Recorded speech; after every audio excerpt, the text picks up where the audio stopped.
ଆମେ ଜାନୁଆରୀ ମାସରୁ ପ୍ରାର୍ଥନା କରି ଆସୁଥିଲୁ ପ୍ରମୋସନ ପାଇଁ। ଗତ ମାସ 18 ତାରିଖରେ ତାର ଡିପିସି ବସିଲା ଏବଂ 2 ତାରିଖରେ ନୋଟିଫିକେସନ ବାହାରିଲା ପ୍ରମୋସନ ପାଇଁ। 6 ଜଣଙ୍କର ଯାଇଥିଲା କିନ୍ତୁ ତା ଭିତରୁ 3 ଜଣଙ୍କର ହେଲା। କିନ୍ତୁ ଏବେ ବି ପ୍ଲେସ୍ ଅଫ୍ ପୋଷ୍ଟିଂ ଦେଇନାହାନ୍ତି, ତେଣୁ ପ୍ରାର୍ଥନା କରନ୍ତୁ ଯେପରି ଅତି ଶୀଘ୍ର ପ୍ଲେସ୍ ଅଫ୍ ପୋଷ୍ଟିଂ ଦେବେ। ଆଉ ସାକ୍ଷ୍ୟ ଯଦି ମୁଁ ଷ୍ଟାର୍ଟ କରିବି ତାହେଲେ କଂଗ୍ରାଚୁଲେସନ ଭାଇ। ଥ୍ୟାଙ୍କ ୟୁ ଭାଇ, ଥ୍ୟାଙ୍କ ୟୁ। ଆପଣ ସମସ୍ତଙ୍କୁ ଧନ୍ୟବାଦ, କାରଣ ଆପଣମାନଙ୍କର ପ୍ରାର୍ଥନା ହିଁ ଏଟା ସମ୍ଭବ ହେଲା। ଜାନୁଆରୀ ମାସରୁ ଗଡି ଗଡି ଗଡି ଗଡି ଆସୁଥିଲା। ଜଷ୍ଟ ଖାଲି ଏବେ ଇଏ ହେଲେ ଆପଣଙ୍କର ପ୍ଲେସ୍ ଅଫ୍ ପୋଷ୍ଟିଂ ହେଲେ ମୁଁ ତ ଡିପାର୍ଟମେଣ୍ଟ ପାଇଁ କହିଛି, ଯଦି ସମ୍ଭବ ହେଇପାରିଲେ ଡିପାର୍ଟମେଣ୍ଟ ବି ହେଇପାରେ, ଈଶ୍ୱର ଯଦି ଅନୁଗ୍ରହ କଲେ, ସୋ ଦ୍ୟାଟ ମୁଁ ପରିବାର ସହିତ ରହିପାରିବି। ଆମେ ପ୍ରାତଃ କାଳରେ ମଧ୍ୟ ଏକାଥରେ ମିଶିକି ଜଏନ୍ କରିପାରିବା ଆପଣମାନଙ୍କ ସାଙ୍ଗରେ। ସୋ ସାକ୍ଷ୍ୟ ତ ବହୁତ ଲମ୍ବା, କିନ୍ତୁ ସର୍ଟରେ ଯଦି କହିବା, ମୋ ଘର ଯୋଉମାନେ ଜାଣିଛନ୍ତି ଦାରିଙ୍ଗବାଡି ବ୍ଲକରେ ଶିକରମା ବୋଲି ଗାଁ, ଛୋଟ ଗାଁଟେ, ଏବେ ତ ବଡ ହେଇଗଲାଣି। ଆଉ କମ୍ୟୁନିକେସନ ହିଁ କିଛି ଅସୁବିଧା ନାହିଁ, ବଟ୍ ବହୁତ ଗରିବ ପରିବାରରୁ ଆମେ ଜନ୍ମ। and 1984-85 ଯେତେବେଳେ ମୁଁ ୟୁପି ସ୍କୁଲରେ ତୃତୀୟ କି ଚତୁର୍ଥ ପଢୁଥିଲି, ସେ ସମୟରେ ବାପା ଏବଂ ମା 2 ଜଣ ଯାକର ଦେହ ବହୁତ ଖରାପ ହେଲା ଏବଂ ଆମେ ଭାବୁଥିଲୁ ବୋଧେ 2 ଜଣ ଯାକ ଆମେ ହରାଇବୁ, କିନ୍ତୁ ଫର୍ଚୁନେଟଲି ମା ସର୍ଭାଇଭ କରିଗଲେ ଆଉ ବାପା କିନ୍ତୁ 84ରେ ଚାଲିଗଲେ। ସୋ ମୁଁ ଚତୁର୍ଥ ପଢିଲା ବେଳେ ବାପାଙ୍କୁ ହରେଇଲି, but due to support of my brothers ମୁଁ ପାଠ ପଢିବା ଆରମ୍ଭ କଲି। ପାଠ ପଢୁଥିଲୁ ମଧ୍ୟ ସେଠୁ, ୟୁପି ସ୍କୁଲ ଥିଲା ଗାଁରେ, ଏବେ ତ ହାଇସ୍କୁଲ ହେଇଗଲାଣି ସେଠି। ସେଇଠୁ ଆମର ପାଠ ପଢା ଆମେ ଆରମ୍ଭ କରୁଥିଲୁ। ବଟ୍ ସାଇମultaneously I was very very enthusiastic regarding Sunday school and ଆପଣ ବାଇବଲ ଷ୍ଟଡିଜ ରେ। ଆଉ ଆଶ୍ଚର୍ଯ୍ୟ ଏବେ ମୋର ପୁରା ଗୋଟିଏ ଗୋଟିଏ ପର୍ବ ପୁରା ଏମିତି ମନେ ରହିଯାଏ ପଢିକି।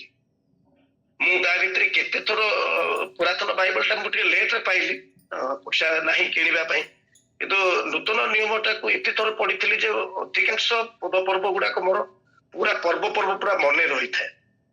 ଆଉ ସେଥିରେ ସେତେବେଳେ ଯୋଉମାନେ ଥିଲେ ସେମାନେ ଆମର ପ୍ରାଇମେରୀ ସ୍ପିରିଚୁଆଲ ଲାଇଫଟାକୁ ବହୁତ ସେପ୍ ଦେଇଛନ୍ତି, and I must give my gratitude to them। ସେ କାଳିଦାସ ଭାଇନା ଥିଲେ, ଏମିତି ଅନେକ ଥିଲେ ଯୋଉମାନେ ଆମକୁ ସଣ୍ଡେ ସ୍କୁଲରେ ପାଠ ପଢଉଥିଲେ। ଦେନ୍ I left my home village, ଯେହେତୁ ଗାଁରେ ନଥିଲା, ତାପରେ ପୁଣି ବାହାରକୁ ଯାଇକି ପାଠ ପଢିଲୁ। କିନ୍ତୁ ଯୋଉଠି ରହିଲେ ମଧ୍ୟ ସଣ୍ଡେଟା ଆମେ ନିଶ୍ଚିତ ଭାବରେ ସମୟ ବାହାର କରିଛୁ, ସେଥିରେ ଚର୍ଚ୍ଚ ଯିବା ପାଇଁ ମୁଁ ନିଶ୍ଚିତ ଭାବରେ ସମୟ ବାହାର କରିଛି। ଆଉ ମୁଁ ଯେତେବେଳେ ଗ୍ରାଜୁଏସନର 2nd ଇୟରରେ ଥିଲି, ମତେ ଇଚ୍ଛା ହେଲା ପାଳକୀୟ କାର୍ଯ୍ୟ କରିବା ପାଇଁ, because I was so involve with pastors. ପାଳକ ମାନଙ୍କ ସହିତ ମୁଁ ବହୁତ ଇନଭଲ୍ଭମେଣ୍ଟ ଥିଲି, ତେଣୁ ଘାଟି ପାହାଡ ଚଢିକିରି ତାଙ୍କର ବେଗ ବୋହିକି ବୁଲିବାରେ ମତେ ଏତେ ଆନନ୍ଦ ଲାଗେ। ଆଇ ୱାଜ ଜଷ୍ଟ ଲଭ୍ ଇଟ୍। ରାସ୍ତାଘାଟ ନଥାଏ, ଆମେ ବେଳେ ବେଳେ ଖାଇବାକୁ ମିଳେନି, ସକାଳେ ଯାଇକି ସନ୍ଧ୍ୟା ବେଳେ ଫେରୁ। କିଛି କିଛି ମଣ୍ଡଳୀ ତ ଖାଇବାକୁ ଦିଅନ୍ତି, କିଛି ମଣ୍ଡଳୀ ଗରିବ ମଣ୍ଡଳୀ ଖାଇବାକୁ ବି ଦିଅନ୍ତି ନାହିଁ, ଆମେ ଆସି ପୁଣି ଘରେ ଖାଉ। ତ ଏଇସବୁ ଜିନିଷ it was very common at that time.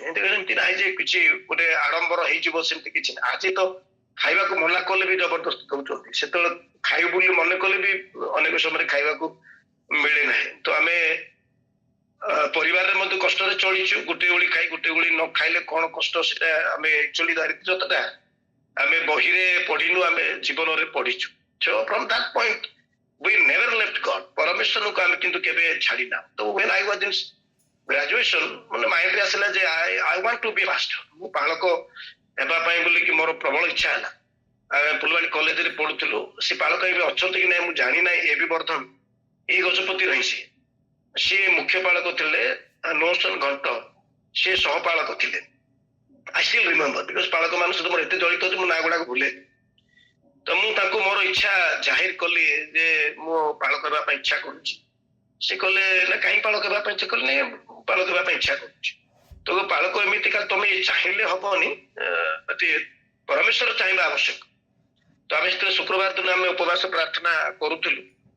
ଆଉ ଉପବାସ ପ୍ରାର୍ଥନା ସେ ମୋ ପାଇଁ ରଖିବା ଆରମ୍ଭ କଲେ। ଆଉ ତୃତୀୟ ସପ୍ତାହରେ ସେ ମତେ କହିଲେ ବାବୁରେ ତ ତୋତେ ପାଳକ ହେବା ପାଇଁ you are not called to be pastor. ତ ମତେ ବହୁତ ମନ ଦୁଃଖ ଲାଗିଲା ଯେ ମୁଁ ମୋର ମାନସିକତା ଏହା ଥିଲା ଯେ ମୋର career first class so best of the best should be given to God. ସର୍ବୋତ୍ତମ ଜିନିଷ ପରମେଶ୍ୱରଙ୍କୁ ଦେବାର ଆବଶ୍ୟକତା ରହିଛି। If I am best then I should be used for God. ତ ସେଇ ଇଣ୍ଟେନସନରେ ମୁଁ ମୋ ତରଫରୁ ମୋ ଇଚ୍ଛା ଜାହିର କରିଥିଲି। ବଟ୍ ଆଫ୍ଟର ଥର୍ଡ ୱିକ୍ ସେ କହିଲେ ଯେ ନା ନା you are not called to be a pastor. ତ ମୁଁ ମନ ଦୁଃଖ କଲି ଯେ ବହୁତ ଲୋକ ହଉନାହାନ୍ତି, ମୁଁ ହେବା ପାଇଁ ଚାହୁଁଛି କିନ୍ତୁ ମତେ ସୁଯୋଗ ପରମେଶ୍ୱର ଦଉନାହାନ୍ତି। And he suggested, ସେ ମତେ ସଜେଷ୍ଟ କଲେ ଯେ you may not become a pastor but you can become an evangelist। ନା ସିଏ କଣ ନା ତ ପାଷ୍ଟର ନହେଲେ ମଧ୍ୟ ତମେ ନିଜର କାର୍ଯ୍ୟ କରିବା ସତ୍ତ୍ୱେ ମଧ୍ୟ ତମେ ପରମେଶ୍ୱରଙ୍କ କାର୍ଯ୍ୟ କରିପାରିବ। ବହୁତ ଲୋକ ସେ ପ୍ରକାର ମଧ୍ୟ କରୁଛନ୍ତି। ଆଉ ମୁଁ ତାଙ୍କ ଆଡଭାଇସ କୁ ବୁଝିଲି ଏବଂ ତାକୁ ଗ୍ରହଣ କଲି। and we started working among the college students। ସେଥିରେ ମୋର ସିନିୟର ଭାଇ ମାନେ ଥିଲେ। ଆଉ ଆମେ ସି ରେ କାମ କରିବା ଆରମ୍ଭ କଲୁ। ଆମେ କଲେଜ ପାଖରେ ଗୋଟେ ଛୋଟିଆ ରୁମ ଟେ ନେଇଥାଉ, ସେଥିରେ ଆମେ ଉପାସନା କରୁ, ସଣ୍ଡେ ତାପରେ ଚର୍ଚ୍ଚ ଯାଉ। So we did all those things. ଆଉ ମୁଁ ତା ଭିତରେ ସାଇମultaneously ନିଜକୁ ପ୍ରିପେୟାର କଲି। 97 ଟୁ ମୁଁ ଷ୍ଟାର୍ଟ କଲି ମୋର ଯୋଉ ପ୍ରିପାରେସନ ଟା। ଇଂଲିଶ ବାଇବଲ ସେତେବେଳକୁ କିଣି ଆଣିଲି, ନ୍ୟୁ ଇଣ୍ଟରନ୍ୟାସନାଲ ଭର୍ସନ ଗୋଟେ, ଯେହେତୁ ଇଂଲିଶରେ ମତେ ଭଲ ଲାଗେ ପଢିବା ପାଇଁ, ବୁଝିବା ପାଇଁ ସହଜ ହୁଏ। ମୁଁ ଆରମ୍ଭ କଲି ସେଠୁ। ଆଉ ଯୁବା ମାନଙ୍କ ମଧ୍ୟରେ ମତେ 15 ମିନିଟ 20 ମିନିଟ ଅଧଘଣ୍ଟା ଏମିତି ପଢି ପଢିକିରି ଆସ୍ତେ ଆସ୍ତେ ଗଲା। ବଟ୍ 2014-15 ପର୍ଯ୍ୟନ୍ତ ମତେ ଏମିତି କୋଉଠି ଗୋଟେ ବଡ ପ୍ଲାଟଫର୍ମ କୋଉଠି ପରମେଶ୍ୱର ମତେ ଦେଇନଥିଲେ। and finally 2014 ରେ ଗୋଟେ ମିଟିଂ ହେଲା ଦାରିଙ୍ଗବାଡି ପାଖରେ। and for the 2.5 days 5ଟା session ପାଇଁ I was alone speaker। ମୁଁ ଏକା ଥିଲି। ମୁଁ ଗୋଟିଏ ଗୋଟିଏ ଘଣ୍ଟା ପାଇଁ ତରସୁଥିଲି ଯେ ଘଣ୍ଟାରେ କୋଉଠି ସମୟ ପାଇବି, କିନ୍ତୁ ସିଏ ମତେ ଏକାଥରେ ଅନଲିମିଟେଡ ଟାଇମ, ସିଏ ସଭା ଗୁଡିକର ଏମିତି ଲିମିଟ ନାହିଁ, ଅଧଘଣ୍ଟା 45 ମିନିଟ ଲିମିଟ ନାହିଁ, ୟୁ କ୍ୟାନ୍ ସ୍ପିକ୍ ଆଜ ମଚ୍ ଆଜ। ତ ନର୍ମାଲି ଘଣ୍ଟାରୁ 1.5 ଘଣ୍ଟାର ଅବଧି ଗୋଟେ ଗୋଟେ ସେସନ ଥାଏ। ସୋ ଏଣ୍ଟାୟାର 2.5 days, ପ୍ରଥମ ଦିନ ଗୋଟେ ସେସନ, ସେକେଣ୍ଡ ଡେ 2ଟା ସେସନ, ଫୋର୍ଥ ଡେ ଆଉ ଗୋଟେ ସେସନ, 4ଟା ସେସନ ମତେ ଏକା ଦେବାକୁ ପଡିଲା। ଆଇ ଥଟ୍ ଦ୍ୟାଟ୍ ପରମେଶ୍ୱର ଆପଣ ଯେତେବେଳେ ପ୍ରସ୍ତୁତ ବଡ ଜିନିଷ ଦେବା ପାଇଁ ଚାହାନ୍ତି, ସେ ଆପଣଙ୍କୁ ସେମିତି ମଧ୍ୟ ପ୍ରସ୍ତୁତ ହେବା ପାଇଁ ଦିଅନ୍ତି। କାରଣ he doesn't want to be humiliated through you. ଆପଣଙ୍କ ମାଧ୍ୟମରେ ସେ ଆଉ କୋଉଠି ଅପମାନିତ ହେବା ପାଇଁ ଚାହିଁବେନି। ଆବ୍ରାହମ ଲିଙ୍କନ କଥା ମୋର ମନେ ପଡେ। ସେ ଯେତେବେଳେ 13 ଥର ଇଲେକ୍ସନ ହାରିଲେ, ତାଙ୍କୁ ସାମ୍ବାଦିକ ମାନେ ପଚାରିଲେ ଆପଣ ଏତେ ଥର ହାରିଲେ କାହିଁକି ଇଲେକ୍ସନ ଲଢୁଛନ୍ତି?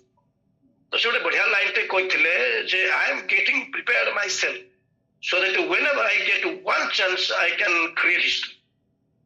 ଆଉ ସିଏ ଗୋଟେ ଶେଷ ଥର ସେ ଗୋଟେ ସୁଯୋଗ ପାଇଲେ ଆମେରିକା ରାଷ୍ଟ୍ରପତି ହେବା ପାଇଁ। ଆଉ ତାଙ୍କର ମଧ୍ୟ ସେଠି ଯୋଉ କଳା ଏବଂ ଗୋରାର ଯୋଉ ପ୍ରଭେଦ ଥିଲା ତାକୁ ସିଏ ଖତମ କରିବା ପାଇଁ ତାକୁ ସିଏ ଖତମ କଲେ।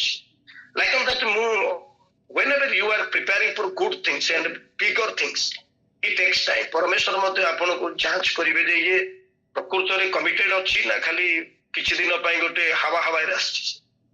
and then onwards ପରମେଶ୍ୱରଙ୍କ ଅନୁଗ୍ରହରେ ବିଭିନ୍ନ ପ୍ଲାଟଫର୍ମରେ ଆଉ ବିଭିନ୍ନ ଜାଗାରେ, ବରଂ ଆଜିକା ଦିନରେ ଏମିତି ସମୟ ଆସୁଛି ଯେ ମୁଁ ମୋ ଆଡୁ ସମୟ ଦେଇପାରୁନି ଯେତିକି ମତେ ପରମେଶ୍ୱର ବ୍ୟବହାର କରିବା ପାଇଁ ଯେତିକି ମତେ ସମୟ ଦଉଛନ୍ତି। ଆଉ ଏଇ ଗଜପତି ମୁଁ ଚଏସ୍ କରିକି ଆସିଥିଲି ବିକଜ ଗଜପତି ବିଷୟରେ ମୁଁ ବହୁତ ଶୁଣିଛି, ଜାଣିଛି। ଆମର ଆରାଧନା ସଙ୍ଗୀତ ଏଇଠୁ ପବ୍ଲିଶ ହୁଏ। ଡକ୍ଟର ଜୁଆବ ଲୋହରାଙ୍କର ମୁଁ ପ୍ରାୟ ବହି, ତାଙ୍କ 15-20ଟା ବହି ଯାହା ଅଛି ତାଙ୍କ ଉପରେ କିଣିକି ମୁଁ ପଢିଛି। ବାଇବଲର ବିରୋଧାଭାସଠୁ ଆରମ୍ଭ କରି second coming syndrome, many books are there. ତ ମୁଁ 2014ରେ ପଢିଥିଲି ଯେ ସେତେବେଳେ ଏଥିରେ 70 ଜଣ ଇଣ୍ଡିପେଣ୍ଡେଣ୍ଟ ପ୍ରଚାରକ ଥିଲେ, ପାଳକ ଥିଲେ। ତ ମୁଁ ଦେଖିବାକୁ ଚାହୁଁଥିଲି ଯେ ଦି soil where so many people of God have been come out, ସେ ଜାଗାରେ କିଛି ଦିନ କାମ କରିବାର ମୌକା ମିଳିଲା। and ଏ ରିଏଲି ବ୍ଲେସିଂ ମୋ ପାଇଁ ହେଲା। ଏଠି ପରମେଶ୍ୱରଙ୍କର କାର୍ଯ୍ୟ କରିବା ପାଇଁ ତ ମତେ ମୌକା ମିଳିଲା। ଆଶ୍ଚର୍ଯ୍ୟ ଭାବରେ ମୋର ପାର କଣ୍ଟିନ୍ୟୁସଲି 36 ମାସର କୋଉଟା ବି ହଉନଥିଲା। ଆଉ 2014ରୁ ଇ ପାର ହେଲା ପରେ ମାନୁଆଲ ପାର ଆଉ ନଉନଥିଲେ, ଯୋଉଟା ଆମେ ସିସିଆର କହୁଛେ। ମାନେ ଆଶ୍ଚର୍ଯ୍ୟ ଭାବରେ ଗତ ବର୍ଷ ପରମେଶ୍ୱର ଆଉ ସେ ୱିଣ୍ଡୋ ଖୋଲିଲେ, ଯୋଉଠି ଚିଠି ଆସିଲା ଗଭର୍ଣ୍ଣମେଣ୍ଟର ଯୋଉମାନେ ଦେଇନାହାନ୍ତି 1.5 ମାସ ସମୟ ଦିଆଗଲା, ତା ଭିତରେ ଯେତିକି ବ୍ୟାକଲଗ ଯାହାର ଅଛି ସେମାନେ ସବୁ ଦେଇପାରିବେ। ତାପରେ ମୁଁ ସବୁ କାଗଜ ପତ୍ର ଖୋଜା ଖୋଜି କରି ଆପଣଙ୍କର 2014 ମସିହାରୁ ଅନୱାର୍ଡସ ଯେତିକି ମୋର ବ୍ୟାକଲଗ୍ ଥିଲା ସବୁ ଯାକ ପାର ଦେବା ସକ୍ଷମ ହେଲି ଏବଂ ଈଶ୍ୱରଙ୍କ ଅନୁଗ୍ରହରେ ଏଠି ବର୍ଷେ 5 ମାସ ରହିଲା ଭିତରେ ଆଇ ଗଟ୍ 2 ପ୍ରମୋସନ୍ସ। ଆଉ ଗୋଟେ ପ୍ରମୋସନ ମଧ୍ୟ ଆସନ୍ତା ଡିସେମ୍ବର ମାସ ଭିତରେ ହବ। ଆପଣ ମାନେ ପ୍ରାର୍ଥନା କରନ୍ତୁ, ନିଶ୍ଚିତ ଭାବରେ ସେଇଟା ମଧ୍ୟ ହେଇଯିବ। ତ ଏଇ ସମୟ ଭିତରେ ମଧ୍ୟ ପରମେଶ୍ୱର ପାଖରେ ମତେ ବିଶ୍ୱାସ ଥିଲା ଯେ ଲାଇଫରେ କିଛି ଭଲ ଜିନିଷଟେ କରିବା। ସୋ ଆଇ ଗଟ୍ ପ୍ରିପେୟାର ଫର ମାଇସେଲ୍ଫ। ମୁଁ +3 ଫାର୍ଷ୍ଟ ଇୟର ମୁଁ ଟ୍ୟୁସନ କରିବା ଆରମ୍ଭ କଲି। +2 ରେ ମୁଁ ଡିଷ୍ଟ୍ରିକ୍ଟ ଟପର ହେଇଥିଲି। ଟୁରାଇନ୍ କଲେଜରେ I was district topper, prize ମିଳିଲା, ନାଁ ହେଲା, ପେପରରେ ନାଁ ବାହାରିଲା। ତ ମୁଁ +3 ଫାର୍ଷ୍ଟ ଇୟରରେ ମୁଁ +2 ସେକେଣ୍ଡ ଇୟର ପିଲାମାନଙ୍କୁ ପଢଉଥିଲି। ତ କିଛି ପଇସା ମୁଁ ଟ୍ୟୁସନରୁ ବାହାର କଲି, ଆଉ ଗୋଟେ ସେଭିଂ ଆକାଉଣ୍ଟ ରଖିକି କିଛି ପଇସା ରଖିଥିଲି। ଯେତେବେଳେ 2000 ରେ ୱେଷ୍ଟ ପାଇଁ ବୋଲି ନୋଟିଫିକେସନ ହେଲା, ମୁଁ ସେ ପଇସା ନେଇକିରି ଭୁବନେଶ୍ୱର ଗଲି ପ୍ରିପାରେସନ ପାଇଁ। ଆଉ ସେଠି ମଧ୍ୟ ପ୍ରିପାରେସନ କରୁ କରୁ ଟ୍ୟୁସନ କଲୁ।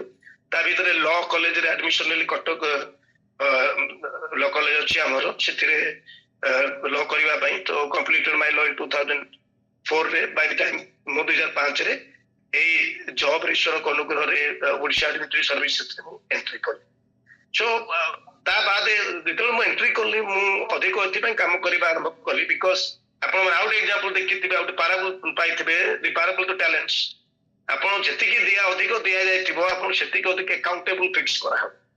ଯଦି ମୁଁ ଷ୍ଟୁଡେଣ୍ଟ ଥାଇକି ଏତିକି କାମ କରୁଥିଲି ପରମେଶ୍ୱରଙ୍କ ପାଇଁ, ଆଉ ଆଜି ଯଦି ମତେ ବଡ ଫିଲ୍ଡ ମିଳିଛି, ମତେ ଆଉ ଟିକେ ଅଧିକ ଲୋକ ଚିହ୍ନିଛନ୍ତି, ମୋର ଗୋଟେ ପଦବୀ ଅଛି, ଲୋକଙ୍କର ଅବ୍ଲିଗେସନ ଅଛି, ତାହେଲେ ମତେ ଆଉ ଟିକେ ଅଧିକ କାମ କରିବାର ଆବଶ୍ୟକତା ରହିଛି। Otherwise I will be taken into account that while we are student you are doing so much thing, but when you got a job ପୁଣି ତମେ କାମ କରିବା ବନ୍ଦ କରିଦେଲ। ଲୋକ ନର୍ମାଲ ଉଲ୍ଟା କରନ୍ତି, କାମ ପାଇବା ପର୍ଯ୍ୟନ୍ତ ପରମର୍ଶଙ୍କ ନିକଟରେ ପ୍ରାର୍ଥନା କରିବେ, ମଣ୍ଡଳୀରେ ପ୍ରାର୍ଥନା କରିବେ। ଆଉ ଗୋଟେ ଜିନିଷ ମୁଁ ଭୁଲିଗଲି, ମୁଁ ପ୍ରତି ମାସରେ ଗୋଟିଏ ଚିଠି କିମ୍ବା ଅତି ଉତ୍ତମରେ 2-3 ମାସରେ ଗୋଟିଏ ଚିଠି ମୁଁ ମଣ୍ଡଳୀକୁ ଲେଖୁଥିଲି ପୋଷ୍ଟ କାର୍ଡରେ। ସେତେବେଳେ ଆଉ ମୁଁ ପ୍ରାର୍ଥନା, ମୋବାଇଲ ନଥିଲା କିମ୍ବା ଗାଁରେ ଫୋନ ନଥିଲା, ତେଣୁ ମୁଁ ଚିଠି ଲେଖୁଥିଲି ସେକ୍ରେଟାରୀଙ୍କ ନାଁରେ କିମ୍ବା ପାଳକଙ୍କ ନାଁରେ।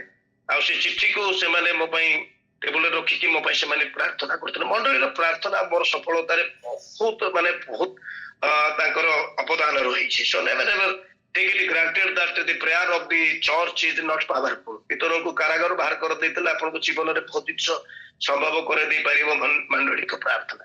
So I have never missed the church prayer। ତେଣୁ ଚର୍ଚ୍ଚ ମଧ୍ୟ ମୋ ପାଇଁ, ମୋ ଗାଁ ସବୁବେଳେ ପ୍ରେୟାର କରି ଆସିଥାନ୍ତି।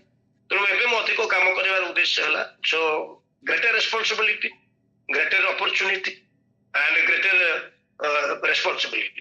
ତେଣୁ ବଡ ରେସ୍ପନ୍ସିବିଲିଟି ଅଛି, ତେଣୁ ତାକୁ ଆମେ କାର୍ଯ୍ୟରେ ନ କଲେ ପୁଣି ପରବର୍ତ୍ତୀ ସମୟରେ ପରମେଶ୍ୱର ମୋଠୁ ଆକାଉଣ୍ଟ ନେବେ। ଆଇ ହାଡ୍ ଗିଭେନ୍ ଏତେ ବଢିଆ ସୁବିଧା ତତେ ଦେଇଥିଲି, but you didn't do that.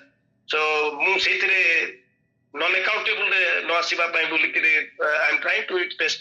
And ପରମେଶ୍ୱର ବ୍ୟବହାର କରୁଛନ୍ତି ଆପଣମାନଙ୍କର ପ୍ରାର୍ଥନା ହେତୁ, ଆପଣମାନଙ୍କର ସହଯୋଗ ହେତୁ। ତେଣୁ ଆପଣମାନଙ୍କୁ ସମସ୍ତଙ୍କୁ ପୁଣି ଥରେ ଧନ୍ୟବାଦ ଦଉଛି। ପ୍ରାର୍ଥନାରେ ଜାରି ରଖନ୍ତୁ। ମୁଁ ମୋ ପରିବାର ଯେପରି ପୁଣି ଆସନ୍ତା ଦିନ ମାନଙ୍କରେ ଅଧିକ ପରମେଶ୍ୱର କାର୍ଯ୍ୟ ପାଇଁ ନିୟୋଜିତ ହୋଇପାରିବେ। Thank you all for giving me this opportunity to share my witness. ସମସ୍ତ ନମସ୍କାର, ସମସ୍ତ ପ୍ରିୟ।